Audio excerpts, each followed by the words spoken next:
સતત ઉપર નીચે થતા તમારા બજેટને કેવી રીતે રાખી શકાય હેલ્ધી અને તમે રહો હંમેશા વેલ્ધી અને તેની સાથે તમારી કમાણીની કમ્પ્લીટ ફાઇનાન્શિયલ પ્લાનિંગ માટે તમને આપીશું તમામ વિકલ્પો માત્ર આ શોમાં, જેનું નામ છે મની મેનેજર. હું પ્રીતિ તમારું સ્વાગત કરું છું. આજના મની મેનેજરમાં આપણે ચર્ચા કરીશું ફાઇનાન્શિયલ યર 2014-2015નું એક ચેકલિસ્ટ. કયા મુદ્દાઓ નજરમાં રાખવા જોઈએ અને કઈ વાતોનું ખાસ ધ્યાન રાખવું જોઈએ. નાણાકીય વર્ષ 2014-2015નો અંત બસ આવી જ રહ્યો છે, તો અમને થયું અમારા દર્શકોને તે પહેલાં એક ચેકલિસ્ટ આપી દઈએ, જેથી તેમને ઇન્કમ ટેક્સ ભરતા અને ઇન્કમ ટેક્સ રિટર્ન ફાઇલ કરતાં પહેલાં એક સૂચિ મળી જાય અને કઈ તમે ચૂકવતા હો તો તે વસ્તુ તમારી નજરમાં આવી જાય. આજે આપણી સાથે આપણને મદદ કરવા જોડાઈ રહ્યા છે સર્ટિફાઈડ ફાઇનાન્શિયલ પ્લાનર ગૌરવ વસ્ત્રુવાલા. ગૌરવ, શોમાં તમારું સ્વાગત છે. અને પહેલો જે હું તમને ક્વેશ્ચન પૂછીશ કે આપણે જ્યારે ઇન્કમ ટેક્સ રિટર્ન ભરતા હોય છે, આપણે કમાતા હોઈએ છીએ, ઇન્વેસ્ટમેન્ટ કરતા હોઈએ છીએ, ત્યારે અમુક આપણને બાદ મળે છે અને એનો જે આપણે ઉપયોગ લેવો જ રહ્યો, તો કલમ 80Cની નીચે ઘણા ડિડક્શન્સ મળતા હોય છે, તો એનો આપણે કઈ રીતે એક ચેકલિસ્ટ કરવું જોઈએ? આમ જોવા જઈએ તો ઘણું મોડું થઈ ગયું કહેવાય, કારણ કે એક ફાઇનાન્શિયલ પ્લાનરની દ્રષ્ટિએ, એક નાણાકીય વ્યવસ્થાપકની દ્રષ્ટિએ અમે લોકો એમ કહેતા હોઈએ છીએ કે છેલ્લી ઘડીએ દોડવું નહીં, અને એપ્રિલ મહિનાથી જ ધીરે ધીરે તમે તમારી ટેક્સના જે તમારે છૂટ લેવાની હોય, કર મુક્તિ લેવાની હોય, પછી એ ધારા 80C હોય કે બીજી કોઈ કલમો હેઠળ હોય, તો એ તૈયારી કરતા રહેવું જોઈએ. પણ જો તમે નથી જ કર્યું અથવા તમે રોકાણ કર્યું છે ને એના ડોક્યુમેન્ટ્સ કે રેલિવન્ટ રિસીટ્સ બધું ભેગું નથી કર્યું, તો હવે કરેલો સમય છે. જો તમે દાખલા તરીકે PPFમાં રોકાણ કર્યું હશે તો એનું જે ચલાણ છે એની કોપી, ઇન્સ્યોરન્સ પ્રીમિયમ ભર્યું હશે તો એની કોપી, એ ઉપરાંત તમે બાળકોની સ્કૂલ ફી ભરી હશે તો સ્કૂલ ફીની રિસીટ, તમે જ્યાં પણ જે પણ રોકાણ કર્યું એ બધા જ રોકાણની કોપીઝ તમે ભેગી કરેલો, જેથી કરીને રિટર્ન ભરવાનો વારો આવે ત્યારે તમને સરળતા પડે. મેડિક્લેમ લીધું હોય તો સેક્શન 80D, એના પ્રીમિયમની રસીદ, એ ઉપરાંત જો એજ્યુકેશન લોન ભરી હોય અને એનું વ્યાજનો દર ચૂકવ્યો હોય તો એક સર્ટિફિકેટ લઈ લેવું સેક્શન 80E હેઠળ. એ ઉપરાંત જો હોમ લોન હોય, ઘર માટે લોન લીધી હોય અને જો એમાં તમે એનું જે વ્યાજ ચૂકવતા હો એ તમારે ઘરમાં બાદ લેવાનું હોય, તો બેંક પાસે એક સર્ટિફિકેટ લઈ લેવું કે તમારી લોન કેટલી બાકી છે અને તમે ગયા વર્ષમાં એટલે 2014-2015માં તમે કેટલી રકમની ચૂકવણી કરી, એ ચૂકવણીમાંથી કેટલી રકમ વ્યાજ પેઠે અને કેટલી મુદ્દલ પેઠે ગઈ, એ બધાની ગણતરી કરીને એનું એક યોગ્ય સર્ટિફિકેટ લઈ લેવું, જેથી કરીને તમે જ્યારે તમારું રિટર્ન ભરવા જાઓ, રિટર્ન ભરવાની તારીખને હજી વાર છે, પણ રિટર્ન ભરવા જાઓ અથવા એડવાન્સ ટેક્સ ભરો 15 માર્ચ કે 31 માર્ચે ફાઇનલ ટેક્સ, ત્યારે તમે દરેક રીતે તૈયાર હો. જી ગૌરવ, આપણે આ તો 80Cની તો જે વાત કરી, પણ એ પહેલાં મને લાગે છે ગૌરવ, હું એક ચેકલિસ્ટ આપી દઉં, જેથી આપણે જે આગળ જે ચર્ચા કરીએ તો દર્શકોને જરા ખ્યાલ રહે કે કયા ડિડક્શન્સને કઈ વાતોનું ધ્યાન રાખી શકે છે ને આપણે પછી વિસ્તારવાર ચર્ચા કરીએ. તો જેમ મેં પહેલાં કહ્યું એમ કલમ 80Cની નીચે તમને ડિડક્શન્સ મળી શકે છે, એનો તમે લાભ લઈ શકો છો. કલમ 80Dની નીચે પણ તમને ડિડક્શન્સ મળી શકે છે. ચેરિટી તમે કરી હોય તો કલમ 80G, એમાં બી તમે લાભ લઈ શકો છો. રિટાયરમેન્ટ ફંડમાં તમે જો રોકાણ કરશો તો એનો તમને લાભ મળશે. તમે જો LTA અને LTC જો તમારે ક્લેમ કરવાનો હોય તો તમે એ પણ કરી લો. 15મી માર્ચ સુધીમાં એડવાન્સ ટેક્સ ભરી લો અને જો તે ચૂકાઈ જાય તો સેલ્ફ અસેસમેન્ટ ટેક્સ તરીકે ટેક્સ ભરો 31 માર્ચ સુધીમાં. જો તમે સર્વિસ લાઇનમાં હો તો મેડિકલ રીએમ્બર્સમેન્ટનું તમે ₹15,000નું સુધી તમે ક્લેમ કરી શકો છો. આ દરેક વસ્તુ અને આ બધી જ દરેક વસ્તુઓ તમારે એમ્પ્લોયર પાસે જમા કરાવવી જોઈએ. તો ગૌરવ, પાછા આપણે ચેકલિસ્ટ પરના વિસ્તાર પર આવીએ તો સેક્શન 80Dમાં બી તમે ઇન્સ્યોરન્સ પ્રીમિયમનું પણ તમે કરી શકો છો, તો એ પણ તમારે વર્ષના અંત પહેલાં ભરી દેવું જોઈએ ને એ પણ તમે ક્લેમ કરી શકો. હેલ્થ ઇન્સ્યોરન્સનું પ્રીમિયમ ભર્યું હોય તો તમને જોગવાઈ આ વર્ષમાં 15,000 છે, આવતા વર્ષથી એ જોગવાઈ વધારવામાં આવી છે, 25,000ની થઈ છે, પણ આ વર્ષ દરમિયાન 15,000 છે. એ ઉપરાંત તમારા મા બાપને માટે પ્રીમિયમ ચૂકવતા હો તો બીજા 15,000, ને એ લોકો જો સિનિયર સિટીઝન હોય તો 20,000, તો એની બી રસીદો ભેગી કરી લેવી. તમે 80Gની ધારાની વાત કરી, 80Gની કલમની વાત કરી. હવે આમાં તમે ડોનેશન આપ્યું હોય, તમે કોઈ બી સંસ્થાને આપ્યું હોય તો એ લોકોના 80G સર્ટિફિકેટ મંગાવી લેવા. એ પણ જોઈ લેવું કે એ સર્ટિફિકેટ પર યોગ્ય સ્ટેમ્પ અને સર્ટિફિકેટ વેલિડ છે કે નહીં, કારણ કે એ સર્ટિફિકેટની એક વેલિડિટી હોય છે, એક સમયમર્યાદા હોય છે ને ત્યાર પછી કોઈ રેગ્યુલરલી રિન્યૂ કરાવવાનું હોય છે. એટલે ઇન્કમટેક્સ ડિપાર્ટમેન્ટ એમને રિન્યુઅલ સર્ટિફિકેટ્સ આપતા હોય છે. તો એ વ્યવસ્થિત રીતે મંગાવી લેવા અને એ બધી જ તૈયારી કરી લેવી.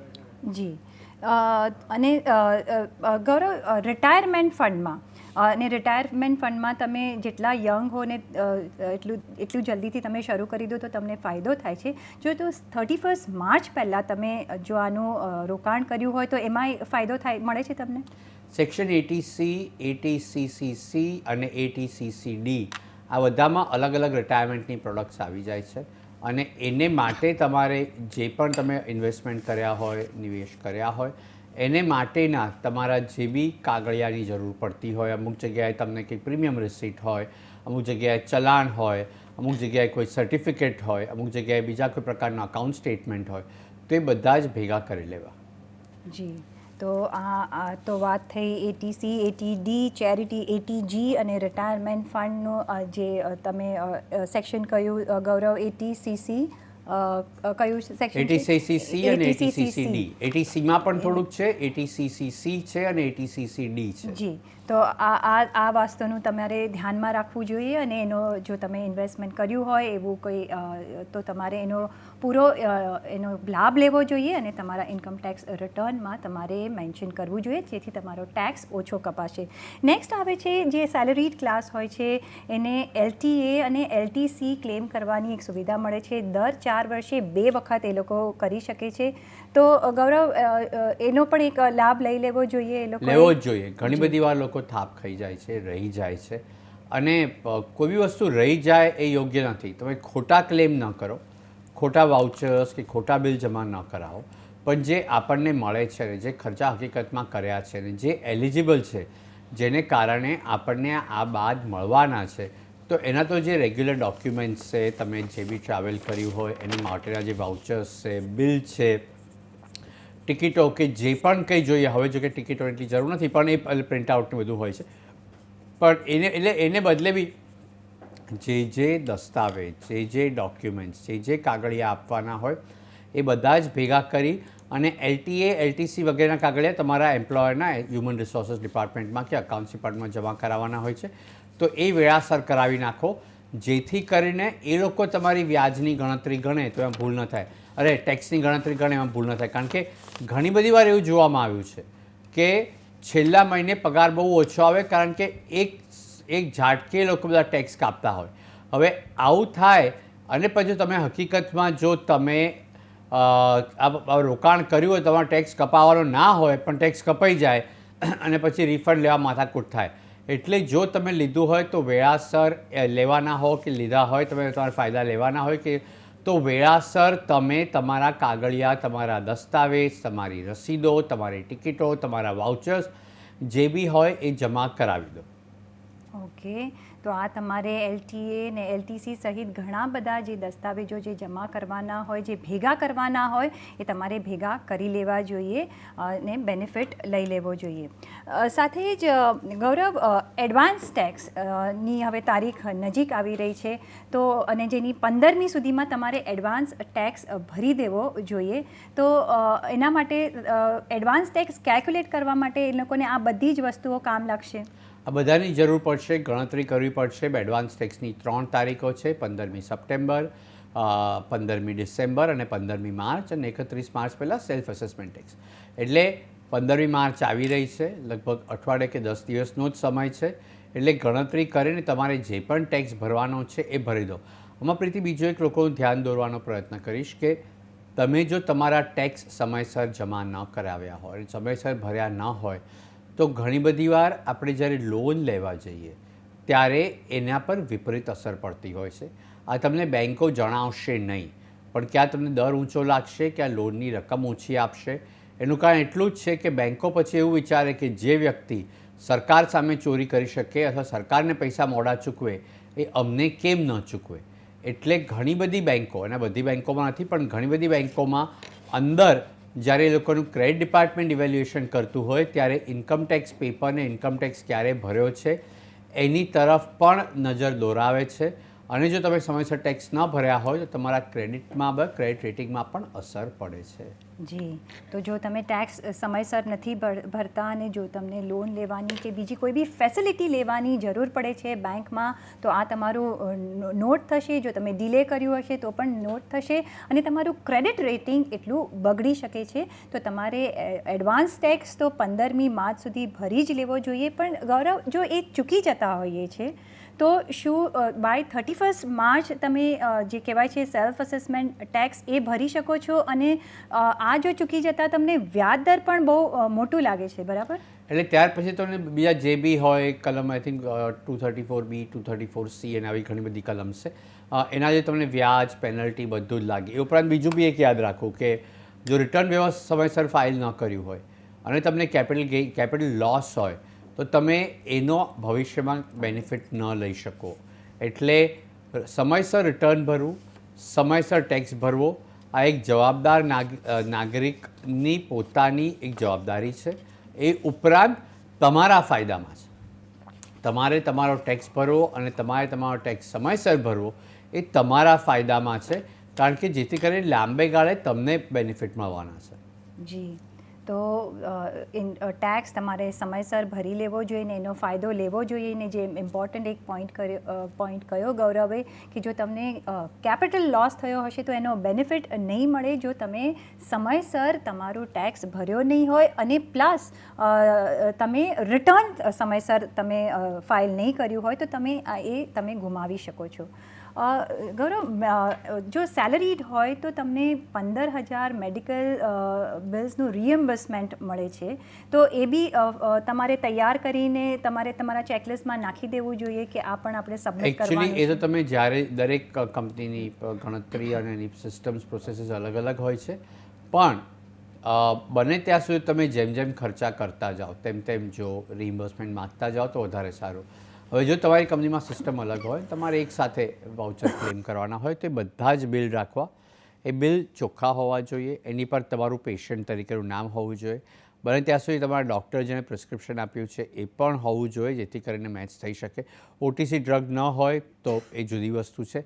એટલે એવી જે થોડીક છૂટછાટ જે હોય છે એ બરાબર છે. બાકી એવી રીતે જમા કરાવો તમારા બિલ, જેથી કરીને એ બિલ રિજેક્ટ ન થાય. કારણ કે છેલ્લી ઘડી બિલ જમા કરાવશો અને કંઈક કારણસર કોઈ ટેકનિકલ ખામી આવી પડી તો નુકસાન તમને જ છે. તમને એટલો ફાયદો ક્યાં તો ઓછો મળશે ક્યાં તો મોડો મળશે. એટલે જો ક્લેમ કરવાનું જ છે અને જો એનો ફાયદો લેવાનો જ છે અને જો પછી જ આપવાના છે તો પછી અત્યારે કેમ નહીં આપવાના, એવી રીતે કેમ નહીં આપવા જેથી કરીને આપણને પછી આગળ જતાં માથાકૂટ ન થાય. મારે વાઉચર સબમિટ તો કરવાના છે, અત્યારે કરું પછી કરું તો અત્યારે ના કરું, જેથી કરીને વ્યવસ્થિત રીતે કામ મારું પતી જાય. બરાબર છે. તો એ મેડિકલ રિએમ્બર્સમેન્ટ તમારી કંપનીની પોલિસી પર ડિપેન્ડ કરે છે. જેમ તમને બિલ આવતા જાય એમ પણ તમે રિએમ્બર્સમેન્ટ લેતા જાઓ છો, કે કોઈ કંપનીમાં પોલિસી એવી હોય છે કે મંથલી તમે રિએમ્બર્સમેન્ટ લેતા જાઓ. પણ ફાઇનલી યર એન્ડના સમયે તમારે જોઈ લેવું જોઈએ કે 15,000ની લિમિટ સુધી તમે ક્લેમ કરી લીધું છે કે નહીં, જે તમારી એલિજિબિલિટી છે. તો એનો પણ એક લાભ લઈને આ ડોક્યુમેન્ટ્સ તમારે જોઈ લેવા જોઈએ.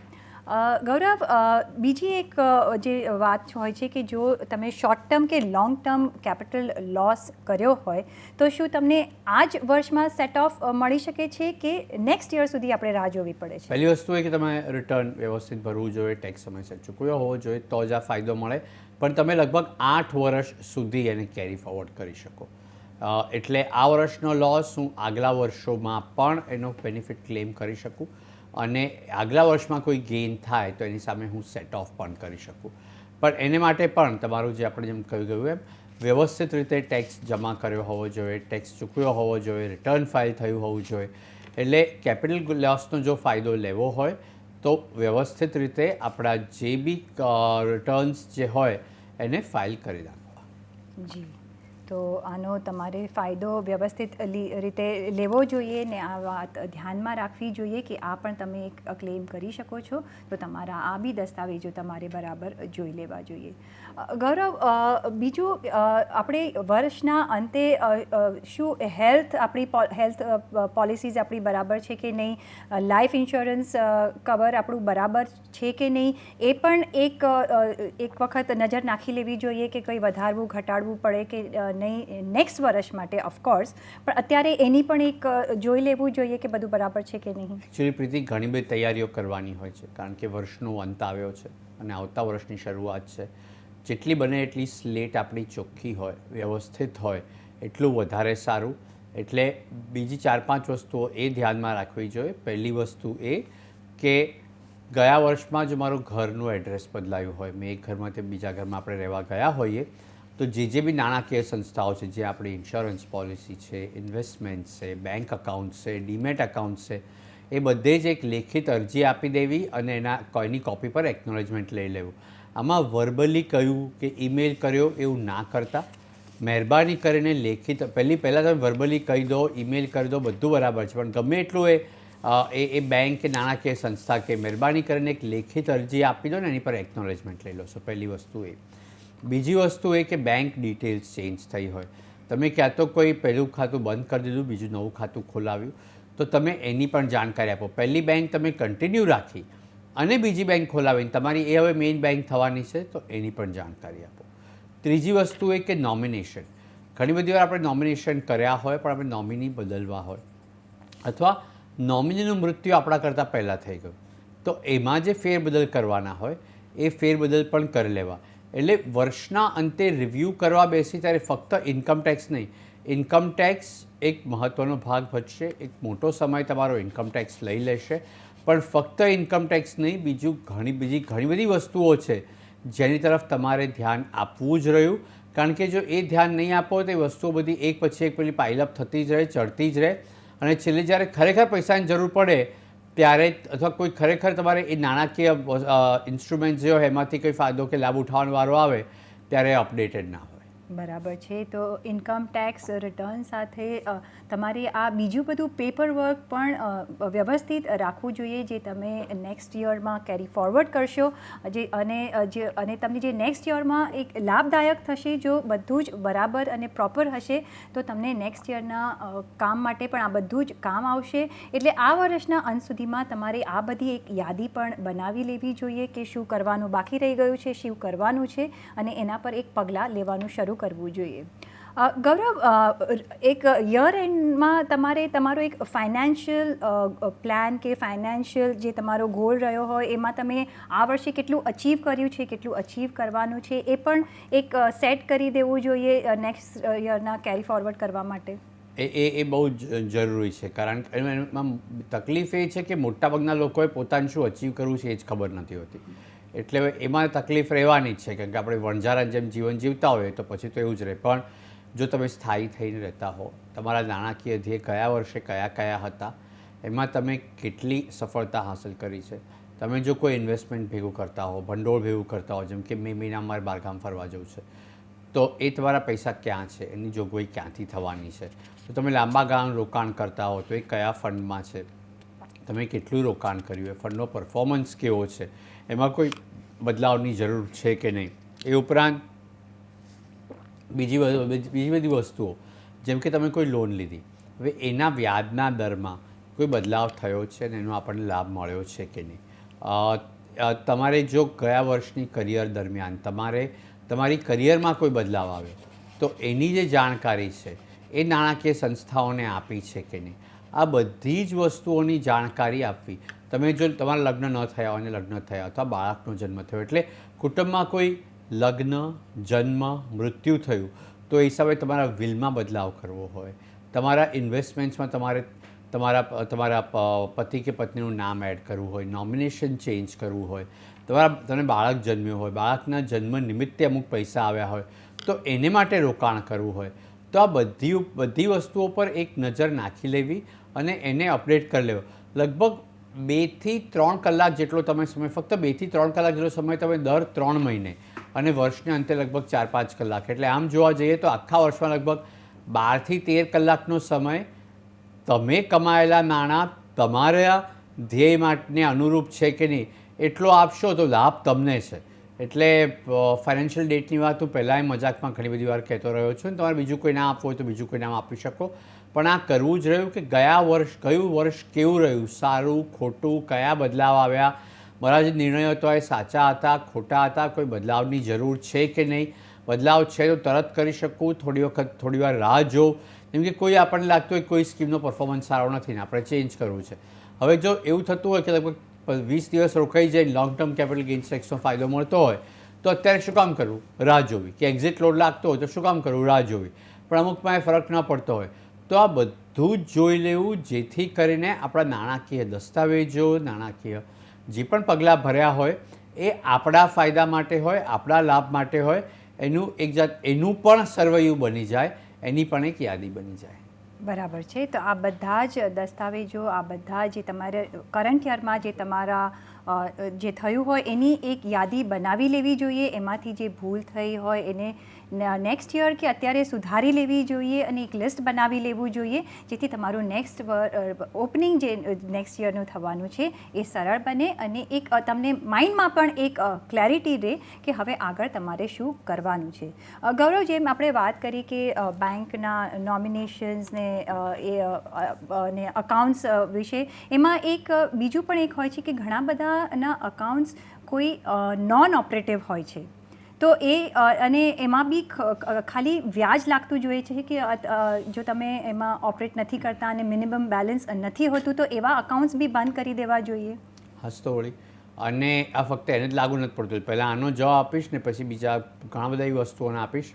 પણ તમારા અકાઉન્ટ જો નોન ઓપરેટિવ હોય તો મહેરબાની કરીને પહેલાં એને ઓપરેશનલ કરી નાખજો, કારણ કે એવું ઘણી બધી વાર જોવામાં આવ્યું છે. હમણાં જ એક કિસ્સો હતો, એક દર્શક મિત્રનો ઈમેલ હતો કે એમને ખબર હતી કે એમના કોઈક એકાઉન્ટમાં પૈસા હતા પણ એમને પૂરતો સમય મળતો જ નહોતો અને એ અકાઉન્ટ ફ્રીઝ થઈ ગયો. જ્યારે પૈસાની જરૂર પડી, ચેક ઇસ્યુ કર્યો ત્યારે બેંક પર દોડધામ કરવી પડી. આ એવી એક જ વસ્તુ નથી. મિનિસ્ટ્રી ઓફ કોર્પોરેટ અફેર્સ પાસે હજારો કરોડનું ભંડોળ છે. આ ભંડોળ કેવી રીતે આવ્યું? નાણાકીય સંસ્થાઓ, કોર્પોરેટમાં આપણે ઇન્વેસ્ટમેન્ટ કર્યું હોય, ડિવિડન્ડ ડિક્લેર થયું, એ ડિવિડન્ડનો આપણને ચેક આવ્યો કે ECS થયું. એ ચેક જો આપણે 7 વર્ષ ફરીવાર કહું છું ન ભર્યો હોય તો એ પૈસા મિનિસ્ટ્રી ઓફ કોર્પોરેટ અફેર્સમાં હતા રહે અને પછી એને પાછા લેવાની અત્યારે મારા ખ્યાલથી કોઈ જોગવાઈ નથી. મારા ખ્યાલથી એમાં કોઈ બદલાવ આવેલો પણ એમાં હું અપડેટેડ નથી. એવી રીતે બેંકમાં ECS કર્યું હોય પણ બેંક અકાઉન્ટ બદલાઈ ગયો અને આપણે એ નાણાકીય સંસ્થાને જણાવ્યું નથી. તો આવા આપણી મહેનતની કમાણીમાંથી આપણે રોકાણ કર્યું અને એનું વળતર આપણને મળ્યું પણ એ આપણે વળતર મેળવ્યું જ નહીં. હવે તો કેટલા બધા દાખલાઓ છે. હજારો કરોડ રૂપિયા આવી રીતે વેસ્ટ પડ્યા રહ્યા છે. હમણાં આપણું જે અંદાજપત્ર આપણે આવ્યું પાર્લામેન્ટમાં, આપણે નાણાકીય મંત્રીએ આપ્યું, જેમણે વાત કરી કે PPF ને EPF ને એવા કેટલાય ડોરમન્ટ અકાઉન્ટ છે જે કોઈ ક્લેમ જ નથી કર્યા અને હવે એ પૈસા પ્રજાના હિત માટે વપરાશે. પ્રજાના હિત માટે વપરાય વધારે સારું છે અને વપરાવા જ જોઈએ, પણ પ્રજાના હિત માટે આપણે સામેથી આપીએ ડોનેશન એક વસ્તુ છે અને આપણી બેદરકારીને કારણે બીજે કશે વપરાય એ કે બહુ આનંદનું કે માણવા જેવી પરિસ્થિતિ નથી. એટલે આવી બધી જ પરિસ્થિતિ, dormant accounts, change of bank details, dividend ના આવ્યા હોય, મેચ્યોર્ડ FDના પૈસા ના લીધા હોય, વર્ષો પહેલાં ICICI, IFCI, IDBIના બોન્ડ્સ હતા, કેટલા લોકોએ હદ સુધી એ બોન્ડના પૈસા ક્લેમ નથી કર્યા. એવું બધું જ જોઈ લેવું વર્ષના અંતમાં, એથી કંઈ રહી ના ગયું હોય.